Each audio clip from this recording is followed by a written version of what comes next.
ഒരു business owners നിർബന്ധമായും രണ്ട് തരത്തിലുള്ള പഠനം നിർബന്ധമാണ്.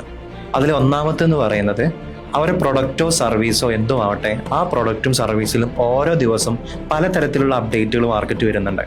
അതിനെക്കുറിച്ച് കൃത്യമായി നമ്മൾ പഠിച്ചിരിക്കണം. എന്താണ് പുതിയ വന്ന അപ്ഡേറ്റ്, പുതിയ എഫിഷ്യൻസി കൂട്ടാൻ പറ്റിയ എന്തെങ്കിലും പുതിയ മെഷീനറി ഇറങ്ങിയിട്ടുണ്ടോ, പുതിയ ടെക്നോളജി വന്നിട്ടുണ്ടോ, അല്ലെങ്കിൽ എന്നുള്ള കാര്യങ്ങൾ കൃത്യമായി നമ്മൾ പഠിക്കണം. പുതിയ മെറ്റീരിയൽസ് ഇറങ്ങുന്നുണ്ടാവും, പുതിയ പുതിയ കാര്യങ്ങൾ. അത് നമ്മൾ ചിലപ്പോൾ എക്സ്പോയിൽ പോകേണ്ടി വരും, ചിലപ്പോൾ നമ്മൾ ക്യാൻറ്റൻ ഫെയർ പോലൊക്കെ ഇതിലൊക്കെ പോയി പഠിക്കേണ്ടി വരും പുതിയ പുതിയ കാര്യങ്ങൾ എന്താണെന്നുള്ളത്. അതേപോലെ തന്നെ അടുത്തൊരു പഠനം എന്ന് പറയുന്നത് ബിസിനസ് ഓണേഴ്സിന് മസ്റ്റായിട്ട് വേണ്ട രണ്ടാമതൊരു കാര്യമാണ് ബിസിനസ് ഓണേഴ്സിൻ്റെ ആ ബിസിനസ്സിനെ കുറിച്ചുള്ള പഠനം. നമുക്ക് എങ്ങനെ സിസ്റ്റം ബിൽഡ് ചെയ്യാം, എങ്ങനെ ടീമിനെ ഹയർ ചെയ്യാം, അതേപോലെ തന്നെ എങ്ങനെ നമ്മളൊരു ബിസിനസ് റൺ ചെയ്യണം, എങ്ങനെ ഫിനാൻഷ്യൽ സ്റ്റേറ്റ്മെൻറ്റ് കാര്യങ്ങൾ നമുക്ക് റീഡ് ചെയ്യാൻ പഠിക്കണം. ഇങ്ങനെ ബിസിനസ് സംബന്ധമായിട്ടുള്ള കുറച്ച് കാര്യങ്ങളുണ്ട്, ഓട്ടോമേഷൻ കാര്യങ്ങൾ. ഏതൊരു ബിസിനസ്സും മെയിനായിട്ടൊരു ഫണ്ടമെന്റേഷനാണ്. ഇത് ഇല്ലാതെ നിങ്ങൾ എത്ര പ്രൊഡക്റ്റ് നോളജ് ഉണ്ടെന്ന് പറഞ്ഞാലും നമ്മൾ മാർക്കറ്റിൽ നമുക്ക് പിടിച്ചെടുക്കാൻ കഴിയില്ല.